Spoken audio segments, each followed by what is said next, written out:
Bismillah, alhamdulillah, wa salatu wa salamu ala rasulillah wa ala alihi wa sahbihi wa man wala ma ba'd. I appreciate all of you coming in this month and the night of Ramadan. We are not technically continuing the Lighthouse series, we're continuing the Lighthouse concept. And what I wanted to do for the month of Ramadan is really just not have a prepared deep series of academic talks. That's going to be resuming inshallah after the month, but really just to open up the floor and share some of my personal reflections and wisdoms with all of you, and to inshallah also interact in a more open and positive manner, because I know that the class time doesn't allow us that much interaction time. And this is the first of our reflections in Ramadan. We have inshallah another two, so three total in the month of Ramadan. And we'll take it as usual organically. On a personal note, this is the year that I have turned the big 50. I am now 50 years old. And honestly, that is something that I still haven't come to terms with, to be honest. They say age is a number, and I genuinely feel that it is a number, because I don't feel 50 at all. I don't think of myself at 50. And yet here I am. I was born in 1975. And so yes, I am exactly the big 50. And when I turned 40, 10 years ago, obviously, in 2015, I wrote an article. I do encourage all of you to read it. Please write it down or Google it right now. And my talk today is going to be kind of a continuation of that article, maybe even a rehash of some of that. I wrote an article on the blog I used to be a part of, and you can just Google this on Muslim Matters. It's called 10 for 20 at 40. 10 pieces of advice I would give to my 20-year-old now that I'm 40. So I called it 10 for 20 at 40. Okay, please Google it. I wrote it from my heart. It was a very emotional article for me. When I turned 40, I wrote an article. If I were to meet my 20-year-old self, what 10 pieces of advice would I have given my 20-year-old self, right? So I wrote an article, look it up, 10 for 20 at 40. Well, I am now 50. So I'm wondering, should I write 10 for 25 at 50? I don't know. But this is kind of sort of a continuation of that. So please go home and read it, preferably even tonight or tomorrow or something, very, so that the talk today kind of resonates with the blog article I wrote 10 years ago. And I want to begin, and we're going to continue, inshallah, the next weeks as well. So just a few pieces of advice. I want to begin by, first and foremost, telling you all one of the most difficult realities that took me many, many years and decades to fully comprehend. And that is that truth is not black and white, usually speaking. Almost invariably, different people can look at the exact same picture and extract two competing versions of the truth. What do I mean by this? Other than the realities of the deen, Allah exists, the Prophet is true, the Quran is haqq, other than the theological facts that we believe in, relationships, assessments of interactions, opinions are not black and white. And no matter how difficult it is for us to say this, generally speaking, those who disagree with us actually have a perspective that is not totally false. It might have different presuppositions. It might have a different understanding of reality. It might have a different analysis. But if you have the courage and bravery to quite literally put yourself in their shoes, if you have the humility to understand that maybe I'm looking at everything from my perspective, and the other person has a different perspective. If you can get yourself out of your own shoes and put yourself in somebody else's, you would actually solve a lot of tensions in any type of relationship, any type of interaction. You would actually calm down and be a bit more empathetic, even if you disagree. And this is actually true in not just relationships, because here's another point. You will realize this later on. Or even now you're realizing this. When you have a disagreement with your friend, when you have a disagreement with your relative, with your brother, sister, with your mother, father, or with your spouse or future spouse, realize it's not black and white. There's actually an element of truth on both sides. And if you're not willing to see that they have a perspective, you're going to end up breaking too many relationships before you realize this is not working for me. But it's not just in relationships. It's also, and this is, getting a little bit theological, I'm not trying to be too deep, but still some benefit, inshallah. It took me more than a decade to realize this is also true for interpretations of Islam. It took me the longest time to come to terms with this reality. That's why when I said to you, was it 2 weeks ago, I'm not a card-carrying member of a particular strand. Why am I saying this? Because I genuinely empathize with multiple strands where they think they're mutually exclusive, but in my opinion, they're just different understandings. Like, the world is not black and white, the world is color. The world is not black and white. And the problem comes when you assume that it's crystal clear, truth is absolutely clear to you, and you're not willing to be humble enough to genuinely listen to the other side. And I discovered this in myself about theology, which was a very difficult realization for me, because for the longest time of my life, maybe I would say 12, 13 years, 14 years, so it's not that long, but still, for more than a decade, I was absolutely convinced of one particular paradigm, one particular interpretation. I'm talking about theologically. I was literally, if you told me, my understanding of Islam was wrong, I would have literally interpreted you as saying the sun is not going to rise tomorrow. That's not possible. I was so certain about the truth of my particular, strand. And for me to realize, and nobody told me this, it took my own, research and my own, internal struggle to realize I was wrong. And then I had to publicly come out and say, hey, I was wrong about this. That was another issue altogether. But then what it did was it humbled me. Why? Because if I could have been wrong about something, I was so certain. And I had entire, people I'm looking up to, an entire strand, an entire paradigm, a group think, and I'm coming to realize that, hey, I was actually wrong. It made me realize that, you know what? I can't be so certain of the truth just after some preliminary research. And it makes you a more mature, a more humble, a more calm, and a more empathetic person overall. You're not going to be petty-minded. You're not going to be sectarian. In a relationship, you're not going to be one-sided or arrogant. You're actually going to understand and digest information. And I found that realizing this, ironically, about theological issues actually even translated into relationship issues as well. Because if I could have been wrong about something that I thought was haqq versus batil, which is aqidah and stuff like that, how much more so when it's not haqq versus batil, when it's relationships, when it's an argument over issues of the dunya. And this is what the first piece of advice I want to begin with is, don't think truth is black and white. In almost all areas, truth is color. It's not simplistic. It's not binary. And so when you face a difficulty, when you face a misunderstanding, when you come across another perspective, before you dismiss it, genuinely be open-minded. Because another fact that I learned as well, and again, I'm not trying to toot my own horn, but this is a frank conversation to, inshallah, help you. Look at me as, I don't know how you guys look at me, as an older brother, an uncle, I don't know what, however you guys look at me, but I'm somebody who's by and large older than all of you here. So however you look at me, take that wisdom that I've discovered in my own life in this regard. And that is that I theologically mastered my tradition. And I'm not bragging or boasting. I literally have a master's from one of the most prestigious seminaries in the Muslim world. And I was the top of my class in the master's level. The only non-Arab American who actually topped all the Arabs in the class. I was number one in my master's level in the university I was from in theology. And when I came back, I was absolutely certain of that theology. I became one of the primary voices of that strand. I translated books of their giants, whom I still respect to this day.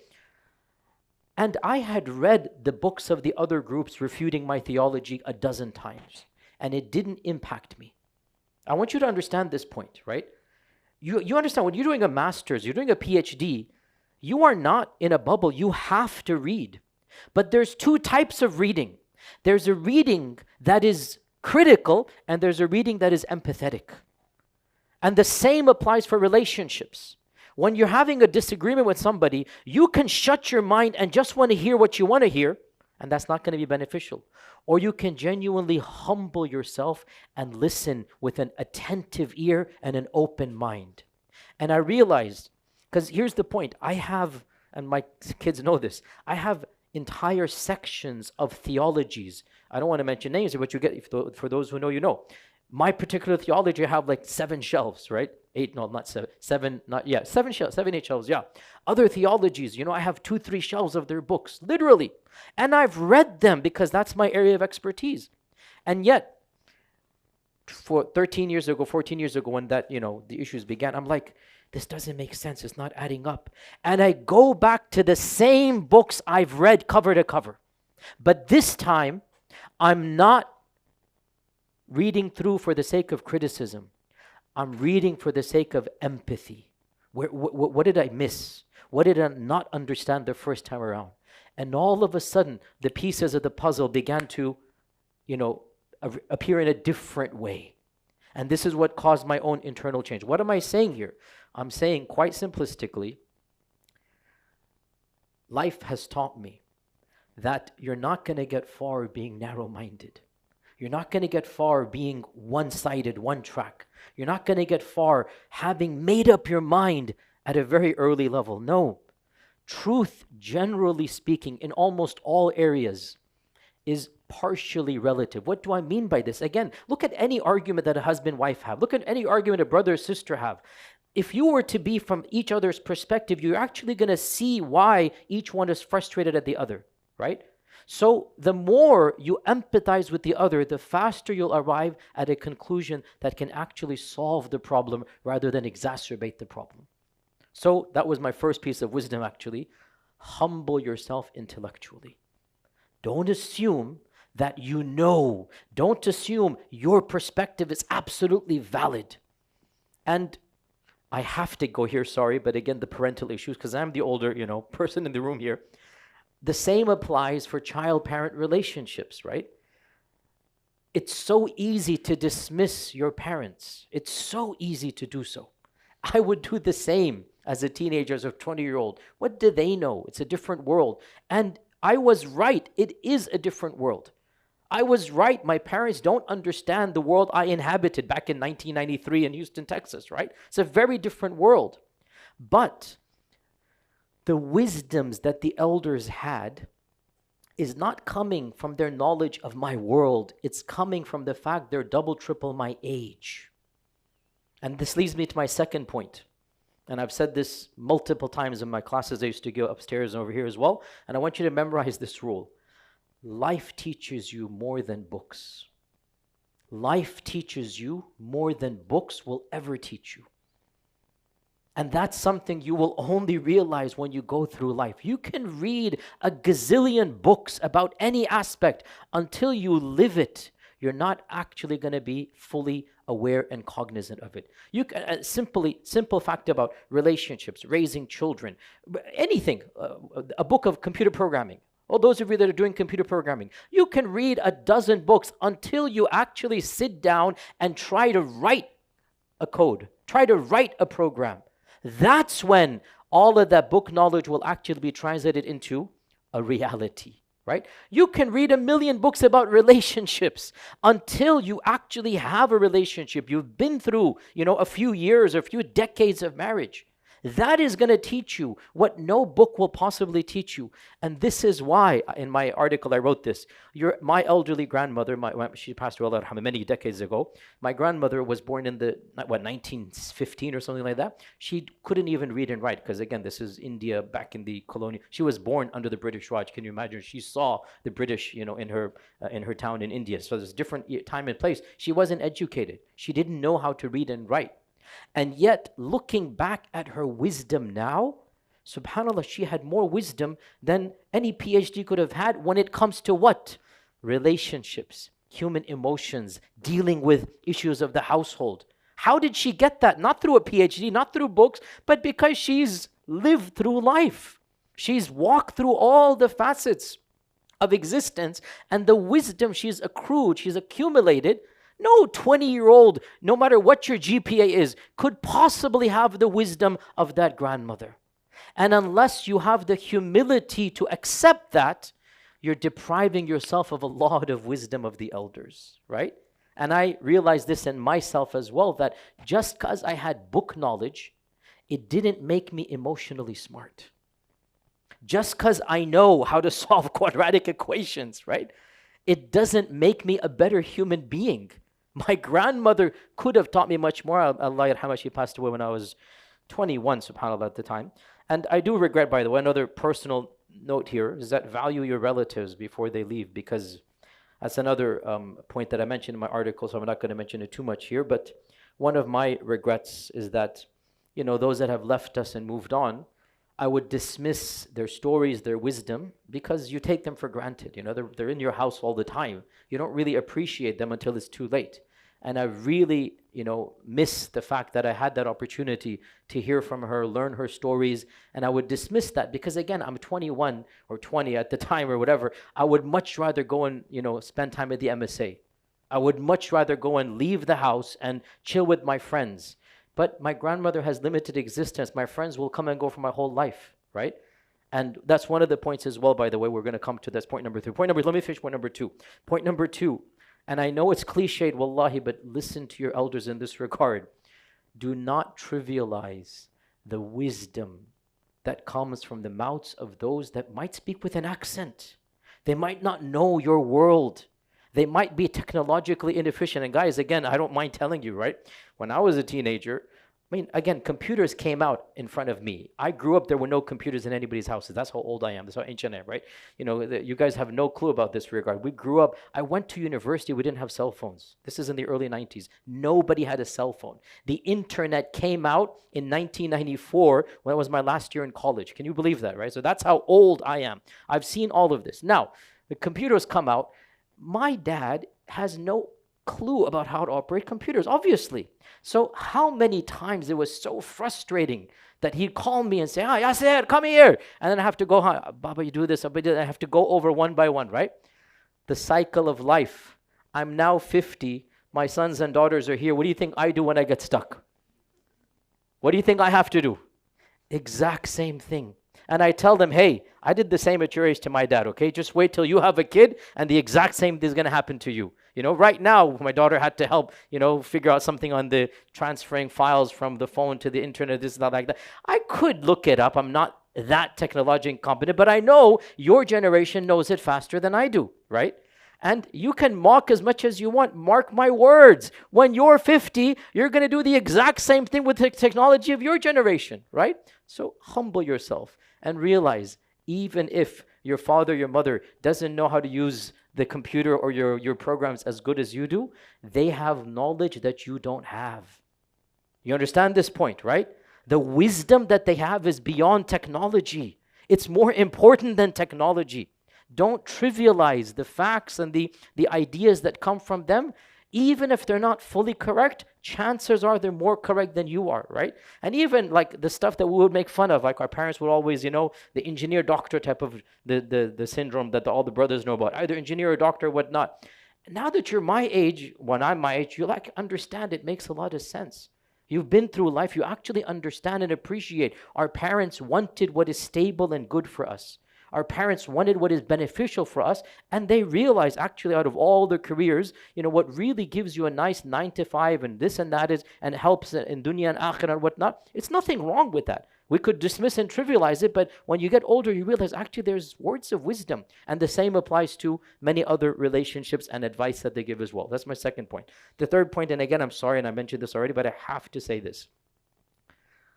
Nobody knows when the Malakul Maut is going to come. Nobody knows this. And may Allah grant all of your families a long life. But facts are facts. Statistically speaking, maybe some of you right now don't have both of your parents. Statistically speaking, your parents will go before you do, generally speaking. Obviously, only Allah knows the future, and with there's always exceptions and whatnot. But generally speaking, that is what happens. So my third point is, and I'm not saying this just because I have 2 of my kids over here. It's not meant for you guys. I'll give you your dance later on. Don't worry.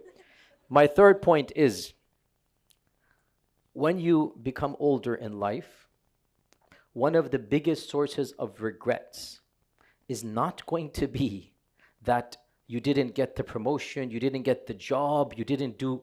One of the biggest sources of regrets is going to be relationships gone sour in your family.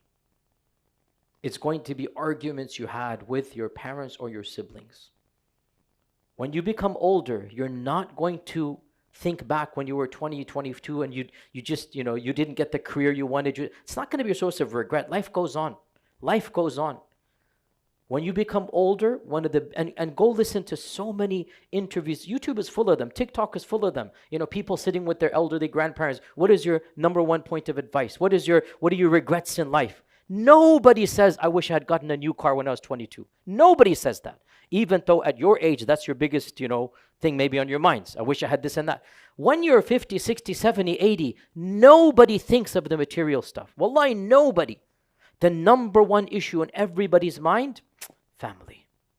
And there's a reason for this. Muslim or kafir, family. I wish I had prioritized more, because relationships bring you more joy than any material blessing ever does. Family and the love of family and keeping that, the relationships good, that brings you the biggest amount of joy. And relationships gone sour brings you the biggest amount of regret. And so, again, my advice to you now, coming, wallahi, from a place of love, from a place of genuine wanting good for you, be very careful about forming memories that are going to bring you regret decades down the line. Be very careful, because you cannot take a bad word back. You cannot take a sour experience back. You can't change that. With your parents, be super, super careful. Do not just think of today when you're irritated that they did something, or they've prohibited you from something, or they stopped you from something. Think, what am I going to think about 30 years down the line because of this? And I'm not saying you can't push back. I understand you're going to have to push back, but do so in ways you're not going to regret. Do so using words and wisdom that might convey your frustration, but in a way that you're not going to have regrets when you're 40, 50, 60, 70 years old. Because again, you cannot take back a negative experience. People will never forget how you used to treat them or make them feel. They might forget specific things, but if you disrespected, if you brought pain, your parents will actually eventually forgive you, but you will have difficulty forgiving yourself when you're older. Trust me. Wallahi, trust me. Your mother, your father, they're going to forgive you, but you will not be able to forgive yourself decades down the line. So don't do that. Just be wise and realize, and again, this is coming from an older brothers or uncles or whatever perspective you want. You want your parents to respect you as capable adults? Then stop acting like teenagers throwing tantrums. It's very simple. You want your parents to respect you as capable adults? Then start acting like adults. Don't act like a teenager when you're not a teenager anymore. And if you are, then the way to overcome it is start acting like a young man or woman. Reason with them.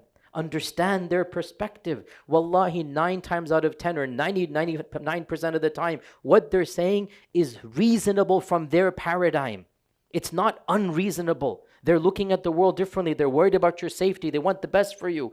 Given their knowledge, given their experience, their demands usually are quite reasonable. And your demands might also be reasonable. Bring about a middle ground. Negotiate with them in a wise manner. Whatever you do, don't bring them pain that will bring you regret when they are no longer here and you cannot make up that regret to them. Be careful, because again, I know too many people, and alhamdulillah, my parents, alhamdulillah, they're still around. My father is 90, as you're probably aware, and he's not, his memory is not what it used to be, but alhamdulillah, they're still around. But so many of my friends, so many of my colleagues, just, by the way, just yesterday, a very good friend of mine, he lost his father. I made the announcement after Salat al-Jum'ah. He just lost his father yesterday. This is the age now where that's happening all the time. I'm telling you from now, your parents are typically not going to be there forever. So make sure the memories you have with them are good memories, because those memories will haunt you if they're not good. And I know too many people, too many of my own friends and acquaintances and close colleagues and whatnot, their biggest regret, their mother's no longer there, but they did something to hurt their mother, and they can't make up for it now. Even though they know their mother has forgiven them, but now that memory comes back, that the way I did this, the way I interacted, that whole debacle, the way I treated her, whatever. So don't go there. Just make sure that you don't do something that when you're older, it's going to be haunting you, and on your deathbed when you listen to the people, oh, family, relationship. No, just control your tongue. And here's another point of wisdom. No matter how angry you are, nobody will judge you on your internal anger if you can control your tongue. As long as you control your tongue, as long as you don't act outwardly, rashly, if you can control that anger and let it fizzle out and then act mature and rationally, then inshallah, generally speaking, you'll be able to navigate the contours of parent-child relationships in a manner that will not bring you regret. But if you let your tongue loose, and if you act rashly, which is, again, especially our young men here, it's in some ways it's natural, because yes, you do have, that's why there's youth, that energy that comes, it has its positives and negatives, right? If you act rashly on the spur of the moment and you do something impulsively that you will regret, you're not going to be able to take it back. If you're able to control that anger and act in a mature manner, you can salvage most situations. Because again, nobody knows internally how angry you are, and your internal anger, it might irritate your mom or dad, but it's not going to make them angry. You see what I'm saying? Like, just control it. So make sure when a difficult situation happens, and inevitably it's going to happen, you're at that age now where parents and children are going to have their tussles, and it's natural. Been there, done that, guys. You don't think I've been through the same thing? It's going to happen. Career choices, marriage choices, Allah musta'an, the drama that comes when the marriage happens. It's like, it happens. It's the reality, okay? Post-marriage, the in-law jokes are real. There's a reason for this, right? And guys, you can laugh as much as you want. When you become my age and now you might become a father-in-law, mother-in-law, you're going to start acting the way you used to criticize father and mother-in-laws, right? Again, the circle of life. Sisters, don't you realize every single mother-in-law was once a daughter-in-law? She doesn't learn. Brothers the same. This is the cycle of life, right? Don't just be a little bit more empathetic and understand where it's coming from. Okay? Right now, you're looking at the world through your view. You're 22 years old. You want to marry this person. You're dead certain about that, right? And the parents are 55, 60, and they know more than you, and they have a different perspective. And it's their son or daughter. I mean, they have more ownership than somebody that you just met over online last year. You see what I'm saying, right? You at your age have a different perspective, and they have a different perspective. And when you become their age, and you have, brothers, let me be blunt here again. You go propose to the sister you want, okay? And you're like, why isn't he saying yes? I'm going to get a job soon. Next year I'll graduate, okay? I swear to you, mark my words. Just wait till Allah blesses you with a daughter. And Allah Azza wa Jal will put in your heart a love that you never even knew you could possibly have. And that daughter is now your darling, your princess. And then somebody comes knocking and he's like, I'm going to graduate next year and I'm going to get it. Let's see what you say at that stage. You see what I'm saying? Like, put yourself in the other person's shoes. Goes back to my first point. Empathize, right? You have to understand there's competing perspectives. You have a valid perspective, I get that. And the other person also has a valid perspective. And truth is found by understanding multiple perspectives back and forth. This is a very profound point. Truth is realized by genuinely swapping perspectives back and forth and negotiating a new perspective based upon competing perspectives. Is that too deep, or you get it? This is the case not just in relationships, in any aspect, in science, even in anything, in theology, everything. Anyway, I didn't want to go too long in this regard, but I do have to mention we're here amongst youth. I know marriage is the biggest issue. So where does one begin? We'll continue on the marriage topic next week, don't worry. Or I can just pause here and cliffhanger, and just next week we'll have triple the attendance. I know. If I mention from now that I'm going to give reflections on marriage, so maybe I should just do that. Just pause here now and just say, khalas, next Friday we'll give some personal reflections about Married, let's just one point though. One point. It's got to be said, and we'll continue next week. Ready? The single most important decision you will ever make in your life will be your choice of a spouse. And I'm saying this to genuinely, yes, terrify you, but also to make you mature. Nothing will impact your life more than your choice of a spouse. You will literally make or break your future. And this from my own experience, from family and friends, from all of the decades Allah has placed me on this earth, your career choices become trivial. Your choice of company becomes completely tertiary. Your choice of physical location, where to live, it's very trivial. But your choice of life partner, how many men and women have literally now a miserable life because they made the wrong choice, and how many have a good life because they made the right choice? So I'm genuinely saying, as an older person to you, this is the single most important decision you will ever make in your life. Nothing will impact you at every level of existence, personally, spiritually, financially, children-wise. Nothing will impact you more than this single decision. And I say this to genuinely, yes, a little bit of concern, not terrify is a big word, but maybe concern, yes.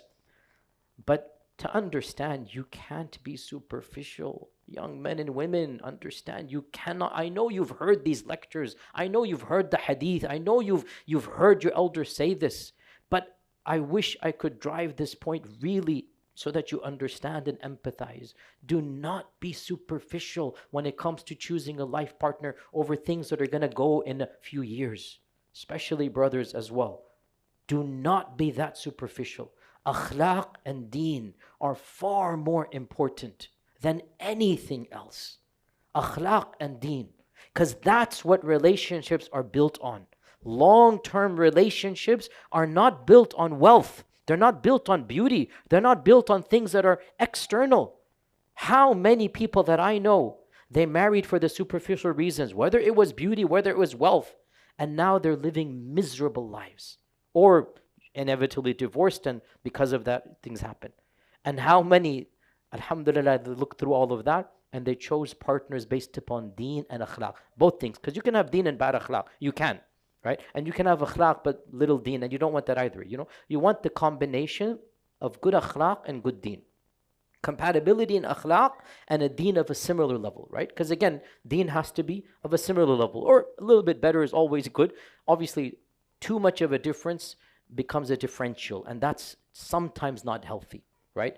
If one of the partners is much more religious or whatnot, unless the other partner is willing, it's going to be a problem as well, right? So find somebody of a similar or maybe a bit better deen-wise and akhlaq compatibility.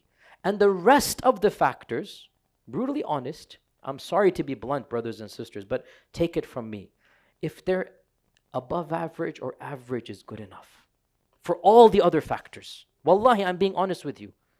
All the other factors, as long as it's acceptable. Obviously, you understand there has to be a compatibility, attraction, degrees and whatnot, family. As long as it's acceptable. Do not prioritize temporary things over long term. And you all understand what I'm saying here, brothers and sisters. Do not prioritize superficial factors over what's really going to matter 30 years down the line. And understand, and I'm really terrified for this, but subhanAllah, from my generation to yours, the divorce rates have quadrupled, brothers and sisters. From my generation to yours. From my parents' generation to ours, they've also quadrupled. Like, let me put it this way. When I was growing up, and remember I was born in the 70s, right? I grew up in Houston in the 80s here. And I know it sounds shocking. I didn't know of a single divorced couple amongst my circle of friends. Not one of my Muslim community. Not one. Different times, different world, right? None of my, yes, some of them lost parents, right? Some of them, one of my close friends' mother had an accident. Still never forget that she had a car accident, she died, right? But a divorce in our Houston community in the 70s and 80s, not one that I recall in our extended family, extended friends, extended acquaintances. In my generation, la hawla quwwata illa billah, in your generation, oh my God. You know what I'm saying? So I'm not trying to terrify you, but yes, I am trying to terrify you, if you get my drift. I want you to be mature and understand marriages and your choice of life partners are the single most important factor that will make or break you, literally. So be very, very mature, discerning, have a fear of Allah subhanahu wa ta'ala and accountability, and think not 1 year ahead, 20 years ahead, 40 years ahead. You want a marriage that's going to last a lifetime. All of the superficial stuff most of you judge each other off of, it's going to just go away, literally. Whether it is even careers or wealth, if a person, even if he has a good job right now, but he has bad akhlaq, how's that going to benefit you? If he mistreats his wife, who cares how much salary he's making? If he's going to treat you with emotional abuse or physical abuse, or who cares? Multi-million-dollar houses. I know of so many people whose husbands are, sisters whose husbands are very wealthy, but the way they're treated at home, they would much rather have somebody with hardly any money, but some good akhlaq, some good fear of Allah subhanahu wa ta'ala. And vice versa, brothers as well. You're just looking at beauty that is literally going to last a few years. This is the reality. How you're going to judge a marriage based upon superficial beauty? That's not how a marriage functions. So both of you genders, understand a lifelong commitment requires a compatibility that is based upon literally souls overlapping. That's why it's called the souls are literally. It's not physical. It is an emotional and spiritual connection. So advice to you from now, because this is the age where I know this is the main thing on your minds, which is again, totally natural. Guys, been there, done that. You know what I'm saying? I was born and raised here, right? You know what I'm saying? So, and yes, my kids are here, but I don't mind joking. I also had to avail myself to the most common app available at the time, the Marriage Services Association, also known as the MSA.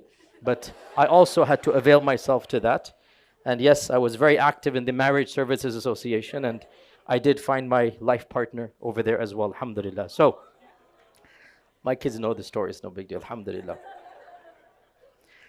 So, with that, inshallah ta'ala, we'll continue more marriage stuff, I know. I'll put that out there because I know that's going to bring all of you back next Friday, inshallah.